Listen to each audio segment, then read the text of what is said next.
Hello दोस्तों, स्वागत है आपका सेकेंड सेमेस्टर केमिस्ट्री के डे 2 के साथ में। हमने आपसे कहा है 8 यूनिट है, हर यूनिट की हम लोग दो वीडियोस को कवर करेंगे और आखिरी की 4 वीडियो में हम लोग पेपर सॉल्व करेंगे और इस तरीके से आप सेकेंड सेमेस्टर की केमिस्ट्री में 75 में 75 का पेपर कर पाओगे भाई। ठीक, कल पहली वाली वीडियो में हमने बहुत कुछ समझाया था आपको, ग्लूकोज का स्ट्रक्चर, फ्रक्टोज का स्ट्रक्चर, सारी चीजें बता दी थी। आज कुछ वो क्वेश्चंस हैं जो और ऑब्जेक्टिव में बनते हैं और इसी के साथ अपना जो पहली यूनिट है कार्बोहाइड्रेट, उसके सारे इंपॉर्टेंट क्वेश्चन आपके पास पहुंच जाएंगे। जो रह जाएंगे वो जब पेपर आपका सॉल्व होगा तो उसमें कवर हो जाएंगे भाई। ठीक, पहला क्वेश्चन आपको पढ़ना है कि जो टेबल शुगर होती है, कल हमने आपको बताया भी था कि कल वाली पीडीएफ में ही ऐड होगा। टेबल शुगर का मतलब क्या, हमारे घरों में जो मेज है उस मेज के ऊपर जब चाय पी रहा है तो जो चीनी रखी हुई है वो उस चीनी का फार्मूला क्या है। तो चीनी का नाम होता है भैया सुक्रोज, फार्मूला होता है 12, 22, 11। ये चीनी का फार्मूला है, टेबल शुगर का केमिकल नेम है भाई। ठीक, which is not the sugar, निम्न में से कौन सी शर्करा नहीं है। तो शर्करा के अंदर बहुत, देखो भैया पहले मेरी बात समझो, जैसे हमने आपको कल बताया था कि CHO से मिलकर बने यौगिक क्या कहलाते हैं, कार्बोहाइड्रेट कहलाते हैं भाई। ठीक, और कार्बोहाइड्रेट का जब हम लोग क्लासिफिकेशन करते हैं यानी वर्गीकरण करते हैं तो वो दो तरीके से होता है भाई। ठीक, एक तो शर्कराएं यानी शुगर और दूसरा नॉन शुगर भाई यानी अशर्कराएं। तो अगर हम आपसे पूछा जाए कि भैया जो शर्कराएं हैं वो कौन कौन सी हैं, तो शर्कराओं में हमने आपको कल ग्लूकोज बताया था। ठीक, 6, 12, 6 शर्कराओं में ही आ जाएगा। फिर हमने आपको बताया था फ्रक्टोज शर्कराओं में आ जाएगा, सुक्रोज शर्कराओं में आ जाएगा। यानी ओवरऑल शर्कराएं और अशर्कराएं दो तरीके से कार्बोहाइड्रेट का वर्गीकरण करते हैं। और ये जो सेलुलोज है जो कि प्रकृति में पाया जाता है, हमारे चारों तरफ पाया जाता है, ये जो सेलुलोज है भाई ये एक शर्करा का पार्ट नहीं है भैया। ठीक, तो नॉन शुगर्स जो होती हैं यानी ये नॉन शुगर है, तो जो नॉन शुगर्स होते हैं अगर उन्हें खाओगे तो उनका टेस्ट कैसा होता है, तो टेस्ट लेस होता है। और जो शुगर होंगे वो स्वाद में मीठे होंगे भाई, सीधी सी बात है। ठीक है, फिर अगला क्वेश्चन है ऑलिगोसैकेराइड ऑन हाइड्रोलिसिस गिव्स। हमने आपको बताया था जो मोनोसैकेराइड होते हैं उनकी हाइड्रोलिसिस नहीं होती है, उनका जल अपघटन नहीं होता है। जो डाइसैकेराइड होते हैं उनका जब हम लोग जल अपघटन कराते हैं तो डाई माने तब उनके दो अणु मिलते हैं मोनोसैकेराइड के। ठीक, लेकिन जब ऑलिगोसैकेराइड की हाइड्रोलिसिस कराते हैं तो 2 से 10 अणु मिलते हैं मोनोसैकेराइड के, 2 से 10 अणु मिलते हैं मोनोसैकेराइड के जब हम लोग ऑलिगोसैकेराइड की हाइड्रोलिसिस कराते हैं। विच इज पॉलीसैकेराइड, कौन एक पॉलीसैकेराइड है, तो स्टार्च एक पॉलीसैकेराइड है। कल हमने आपको बताया था 6, 10, 5 होल ऑफ n ये फार्मूला होता है। तो स्टार्च एक पॉलीसैकेराइड है और ये आपको पता होना चाहिए भैया। ठीक, मिल्क में कौन सी शर्करा पाई जाती है, तो लोग कहते हैं कि हम लैक्टोटॉलरेंट है यानी दूध से दिक्कत होती है, तो दूध में कौन सी भैया, लैक्टोज शर्करा पाई जाती है। ये बहुत इंपॉर्टेंट क्वेश्चन है, पता होना चाहिए। अगला, starch is the polymer of, polymer का मतलब होता है कि बहुत सारे लक आपने मिला दिए, बहुत सारे मोनोमर आपने मिला दिए और बहुलक बना दिया भाई। तो इसलिए अगर हम कहें कि जब बहुत सारे ग्लूकोज आपस में मिलते हैं तब स्टार्च का फॉर्मेशन होता है भाई। ठीक, फिर which carbohydrate is found abundantly in nature, प्रकृति में अबंडेंटली मतलब प्रचुर मात्रा में, अच्छी खासी मात्रा में कौन सा कार्बोहाइड्रेट पाया जाता है, तो अभी हमने आपको बताया सेलुलोज पाया जाता है जो कि प्रकृति में अच्छी खासी मात्रा में पाया जाता है। Monosaccharide unit of lactose is, जो लैक्टोज होता है जब इसे तोड़ोगे तो कौन से मोनोसैकेराइड प्राप्त होंगे, तो ग्लूकोज और गैलेक्टोज प्राप्त होंगे। जैसे हमने आपको कल बताया था कि जब सुक्रोज को तोड़ते हैं तो ग्लूकोज और फ्रक्टोज प्राप्त होते हैं, वैसे ही जब आप तोड़ोगे लैक्टोज को तो ग्लूकोज और गैलेक्टोज प्राप्त होंगे भाई। ठीक, which of the following sugar has maximum sweetness, सबसे ज्यादा मीठी शर्करा कौन सी होती है, तो फ्रक्टोज होती है। Invert sugar is, invert sugar क्या है, तो इनवर्ट का मतलब होता है एक दूसरे का अपोजिट। तो अपोजिट कौन कौन होता है भैया, एक तो ग्लूकोज होता है, एक फ्रक्टोज होता है। तो हमने लिखा है कि equi molar mixture of glucose and fructose, जब सुक्रोज का हम लोगों ने जल अपघटन कल कराया था इस तरीके से भैया 12, 22, 11 की जब हम लोगों ने H2O से क्रिया कराई थी तो क्या बना था, ग्लूकोज बना था 6, 12, 6 प्लस 6, 12, 6। तो ये दोनों क्या होते हैं, दोनों एक दूसरे के अपोजिट होते हैं, इनवर्स होते हैं, इसलिए इन्हें इनवर्ट शुगर भी हम लोग कह देते हैं भाई। ठीक, फिर अगला क्वेश्चन है इन विच डाइसैकेराइड, किस डाइसैकेराइड में ग्लाइकोसिडिक लिंकेज बनती है बिटवीन OH ग्रुप। तो आपको पता होना चाहिए कि ये जो चीनी है सुक्रोज, इसके अंदर कौन कौन है भैया मेरे, एक तो ग्लूकोज है और दूसरा कौन है मेरे भाई, तो दूसरा फ्रक्टोज है। ठीक है सर, तो इन दोनों के अंदर जो OH है, कल हमने आपको स्ट्रक्चर बना के दिखाया था, OH इसमें भी होता है, इसमें भी होता है। ये एल्डोज होता है तो इसमें एल्डिहाइड भी होता है, ये कीटोन होता है तो इसमें CO यानी कीटोन होता है। तो सरल भाषा में बताएं तो जो इसका OH है और इसका OH है, इनके बीच में जो लिंकेज होती है, जो बॉन्डेज बनती है, जो बॉन्ड बनता है, उसे हम लोग कहते हैं ग्लाइकोसिडिक लिंकेज भाई। ठीक, स्टार्च क्या है, तो स्टार्च है mixture of 2 polysaccharides of glucose. अभी बताया भी, स्टार्च का जो मोनोसैकेराइड होता है वो ग्लूकोज होता है।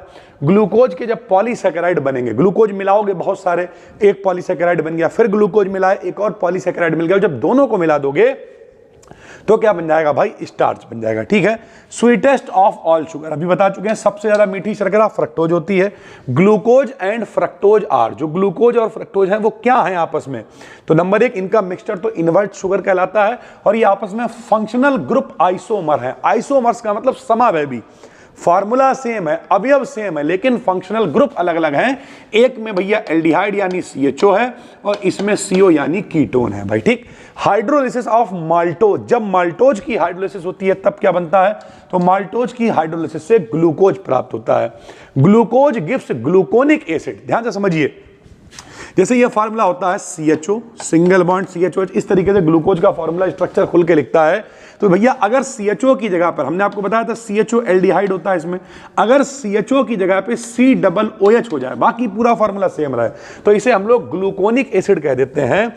तो भैया glucose gives gluconic acid on oxidation, साफ साफ पता चल रहा है ऑक्सीकरण का मतलब ऑक्सीजन से क्रिया होगी, और जब ऑक्सीजन से क्रिया होगी तो जो CHO है इसका वो COOH में बदल जाएगा, और COOH में बदलेगा तो ग्लूकोज का नाम हो जाएगा ग्लूकोनिक एसिड। तो चाहे आप टॉलन अभिकर्मक से क्रिया करा दो, फेलिंग विलयन से क्रिया करा दो, ब्रोमीन जल से क्रिया करा दो, किसी से आप ऑक्सीकरण करा दो, जब इसे ऑक्सीजन मिलेगा तो ये ग्लूकोनिक एसिड में कन्वर्ट हो जाएगा भाई। ठीक, फिर एक क्वेश्चन है, which test give by carbohydrate, carbohydrate कौन सा परीक्षण देते हैं कार्बोहाइड्रेट, तो भैया मॉलिस परीक्षण देते हैं। इसमें 2 ml अल्फा नेफ्थॉल डालते हैं, कुछ बूंदे टपकाते हैं H2SO4 की, और बैगनी रंग की, बैगनी यानी वॉयलेट यानी पर्पल रंग की एक रिंग बन जाती है, और पता चल जाता है कि कार्बोहाइड्रेट है।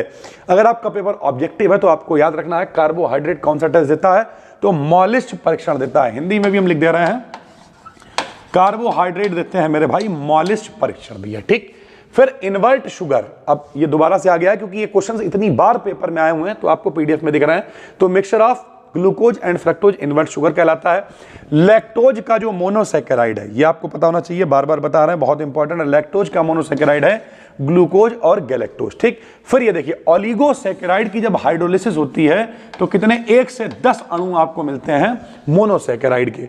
इन ओजेन्स, ये देखिए भैया ओसाजोन, जैसे अब ध्यान से मेरी बात सुनो, आपने 12th में पढ़ा होगा ग्लूकोज से ग्लूकोसाजोन, ग्लूकोसाजोन, तो जो ओजेन्स बनते हैं उनमें मेरे भाई जो मोनोसैकेराइड होते हैं उनकी किससे रिएक्शन कराते हैं, तो रिएक्शन करानी पड़ती है फेनिल हाइड्राजीन से। ओजेन्स, ग्लूकोसाजोन, इस तरीके के जो फार्मूले हैं, ग्लूकोज से ग्लूकोसाजोन बनाने के लिए फेनिल हाइड्राजीन। सर जी फेनिल हाइड्राजीन क्या होता है, तो NH2 हाइड्राजीन होता है। यहां से एक H को हटा दो भैया, 2 की जगह 1 H, और इसकी जगह फेनिल लगा दो C6H5, तो इसे कहते हैं फेनिल हाइड्राजीन। जब ग्लूकोज की इससे क्रिया कराते हैं तो ओजेन्स यानी ग्लूकोसाजोन टाइप चीजें हमें प्राप्त होती हैं।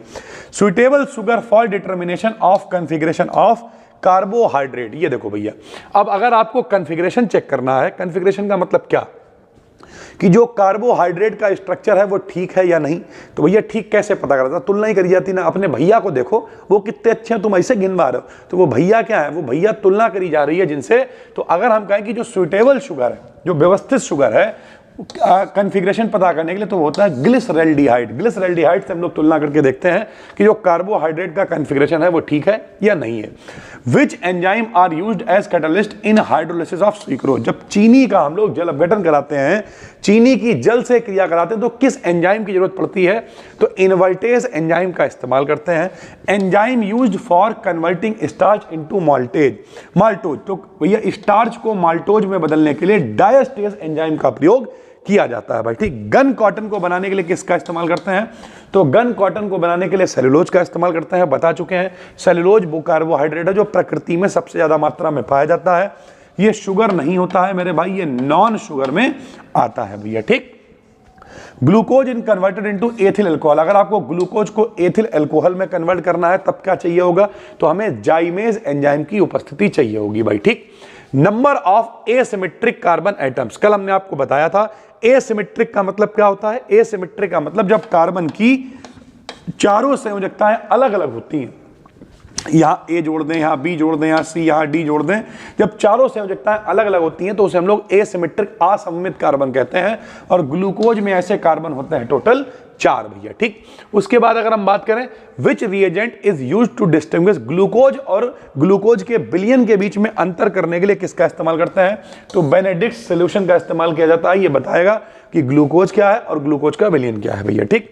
Mixture formed by hydrolysis of sucrose, जब कभी भी हम लोग सुक्रोज का जल अपघटन कराते हैं तो एक मिक्सचर बनता है, जो आपको पता ही है भैया, ग्लूकोज और फ्रक्टोज का मिक्सचर होता है।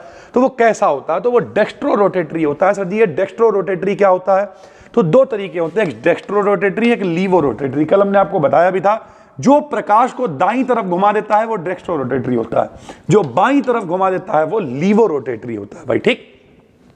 जब कभी भी लैक्टोज की हाइड्रोक्सिल एमीन यानी NH2OH से क्रिया कराते हैं तो क्या बनता है, तो ऑक्साइम बनता है भाई, ठीक। Specific rotation of equilibrium mixture of the 3 forms of glucose, जो ग्लूकोज है, ये वाला क्वेश्चन बहुत इंपॉर्टेंट है। तो जो ग्लूकोज के लिए जो इसकी फॉर्म्स होती हैं उसका जो स्पेसिफिक रोटेशन है, विशिष्ट घूर्णन है, वो कितना होता है, तो 52.5 होता है।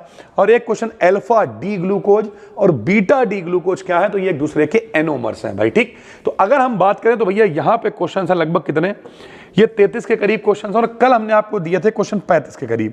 यानी हम लोगों ने पहली यूनिट से मोस्ट वांटेड 70 के करीब क्वेश्चन पढ़े। मेरी बात को ध्यान से समझो, अगर आपका पेपर ऑब्जेक्टिव है तो आप क्या करो, एक कॉपी बना लो, ठीक। कॉपी आप जैसे 70 क्वेश्चन हो गए, ऐसे ही जब हम लोग 8 यूनिट पढ़ लेंगे तो 500, 600, 700 क्वेश्चन हम आपको बताएंगे।